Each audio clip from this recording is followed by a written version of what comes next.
নমস্কার বন্ধুরা, আজকে আবার চলে এসেছি নতুন গল্প নিয়ে। গল্পের নাম সঞ্জীবিত।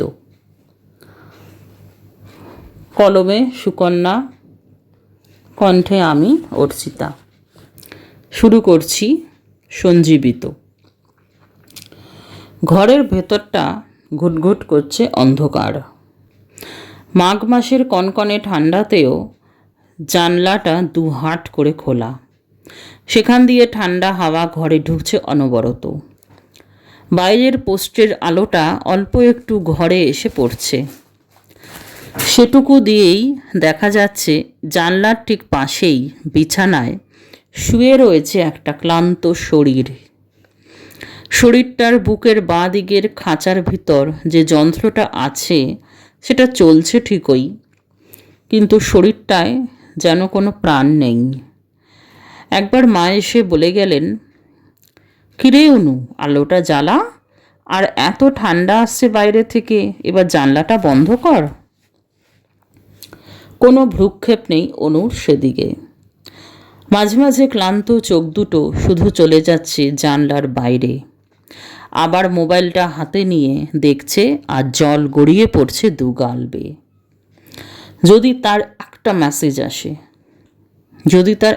মেসেজ আসে, যদি আবার তার আদর মাখানো প্রশ্ন ভেসে ওঠে ফোনের স্ক্রিনটায়, কিরে অনু, কেমন আছিস? কিন্তু কই, আসেনি কোনো মেসেজ বা কোনো ফোন। কেবল অপেক্ষায় দিন গুনে গেছে ক্লান্ত দুটি চোখ আর মন। আজ 2 বছর হয়ে গেল নীলেশ আর অনন্যার কথা বন্ধ। একটা সময় ছিল যখন একে অপরের সাথে কথা না বলে ওরা থাকতেই পারতো না। দেখা না হলেও ফোনে কথা হতো রোজ। এমনও হয়েছে যত ব্যস্তই থাকুক না কেন, হাজার কাজের ফাঁকেও নীলেশ একবার হলেও ফোন করে খোঁজ নিয়েছে অনুর। অনেক কঠিন মুহূর্তেও নীলেশ ভোলেনি অনুর খোঁজ নিতে। কিন্তু কী যে হলো হঠাৎ, একসময় নীলেশের কাজের ব্যস্ততা এতটাই বেড়ে গেল যে অনুর জন্য ওর আর কোনো সময় রইল না। একটা ফোন অথবা একটা মেসেজের অপেক্ষায় অনু দিনের পর দিন কাটিয়ে গেছে। মাঝে মধ্যে হয়তো একটা মেসেজ বা ফোন করতো নীলেশ, কিন্তু কাজের ব্যস্ততা দেখিয়ে তাড়াতাড়ি ফোন রেখে দিত। দেখা তো বন্ধই হয়ে গিয়েছিল। একদিন নীলেশ ফোন করা একেবারেই বন্ধ করে দিল। অনেকবার ফোন করেছিল অনু নীলেশকে, কখনো ফোন ধরেইনি নীলেশ। আবার কখনো বা পরে কল ব্যাক করবে বলে রেখে দিয়েছে। অনু ফোনের দিকে তাকিয়ে অপেক্ষায় কাটিয়েছে রাতের পর রাত। পাছে ঘুমিয়ে পড়লে নীলেশের ফোন ধরতে না পেরে নীলেশের ফোন ধরতে না পারে, সেই ভাবনায় কতগুলো রাত যে না ঘুমিয়ে কাটিয়েছে তার হিসেব নেই। কিন্তু নীলেশের দিক থেকে না কোনো ফোন এসেছে, না কোনো মেসেজ। আজও বিধ্বস্ত মনে অনু চোখের জল ফেলছে আর ভাবছে তার কি করা উচিত। চোখের জল মুছে পাশ ফিরে শুলো সে।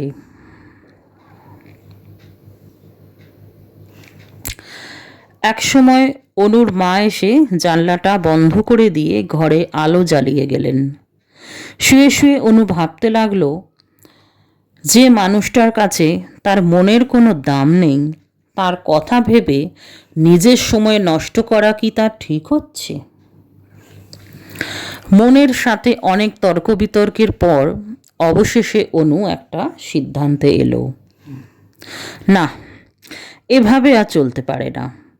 যার কাছে আমার জন্য কোনো সময় নেই, তার জন্য আমি আর ভাববো না। এই ভেবে অনু চোখ বন্ধ করলো আর কিছুক্ষণ পরেই ঘুমিয়ে পড়ল। পরদিন সকাল হতেই নতুন উদ্যমে লেগে পড়ল চাকরির চেষ্টায়। স্টুডেন্ট হিসেবে এক্সিলেন্ট না হলেও খুব একটা খারাপ ছিল না অনু, নম্বরটা বেশ ভালোই ছিল। তাই কিছুদিনের চেষ্টায় দিব্যি একটা চাকরি জুটে গেল ওর। নতুন চাকরিতে বেশ মন দিয়ে কাজ করছে অনু। নিজেকে একেবারে ডুবিয়ে দিয়েছে কাজের মধ্যে। এখন আর আগের মতো কষ্ট পায় না ও। কাজের জায়গায় কয়েকজন বন্ধুও জুটে গেছে। সব মিলিয়ে বেশ ভালোই চলতে লাগলো। এভাবে পার হলো আরও কয়েকটা বছর। অফিসের খুব সিনিয়র স্টাফ বলে অনুর বস ওকে একটা গুরুত্বপূর্ণ প্রজেক্ট দিয়েছেন হ্যান্ডেল করতে। আজ ওই প্রথম ক্লায়েন্ট মিট। একজন এসে খবর দিয়ে গেল বস অনুকে ডেকেছেন নিজের কেবিনে। অনু বসের কেবিনের দরজায় দুবার টোকা দিল। আসবো স্যার? আসুন মিস ব্যানার্জি। কেবিনের দরজাটা ঠেলে ঢোকার সময় অনু দেখল আকাশি রঙের ব্লেজার পরে একজন বসে রয়েছেন চেয়ারে। পিছন থেকে মুখ দেখতে না পেলেও অনু আন্দাজ করল ইনি সেই ক্লায়েন্ট। অনু এগিয়ে গেল ওর বসের টেবিলের দিকে। অনুর বস একটা ফাইল হাতে নিয়ে ক্লায়েন্টের দিকে তাকিয়ে বললেন, মিস ব্যানার্জি কাজের ব্যাপারে খুব সিনসিয়ার, তাই ওনাকে আপনার প্রজেক্টটা দিয়েছি। উনি এই কাজটা খুব ভালো হ্যান্ডেল করতে পারবেন। আসুন আলাপ করিয়ে দিই।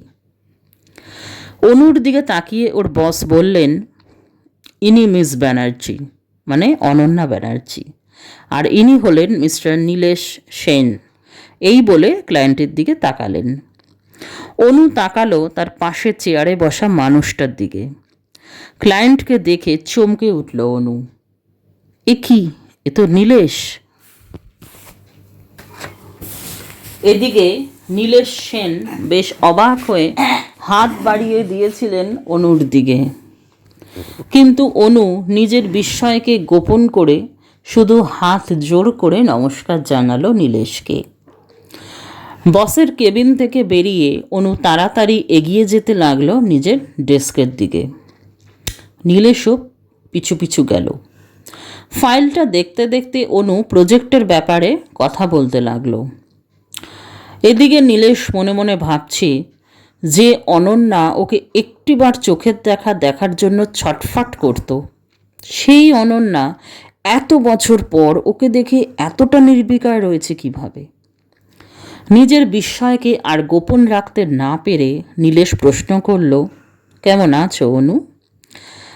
আজ আর এই শব্দগুলো আলোড়ন সৃষ্টি করে না অনুর মনে, কারণ নীলেশের জন্য দীর্ঘ অপেক্ষা মানসিকভাবে অনুকে অনেক শক্ত করে দিয়েছে।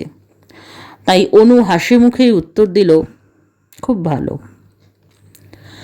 তোমাকে এভাবে এখানে দেখতে পাবো আশাই করিনি। আপনি আশা না করলেও অনেক কিছু ঘটে মিস্টার সেন।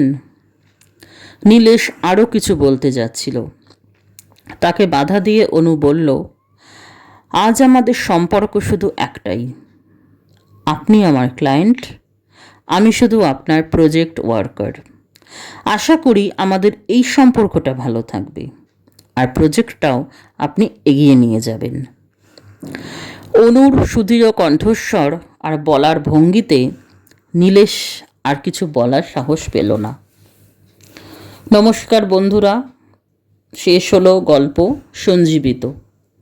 কলমে সুকন্যা, কণ্ঠে আমি অর্চিতা। আজ এই পর্যন্তই। আবার আসবো কোনো এক সময় নতুন কোনো গল্প নিয়ে। ততক্ষণ ভালো থাকুন, ভালো রাখুন।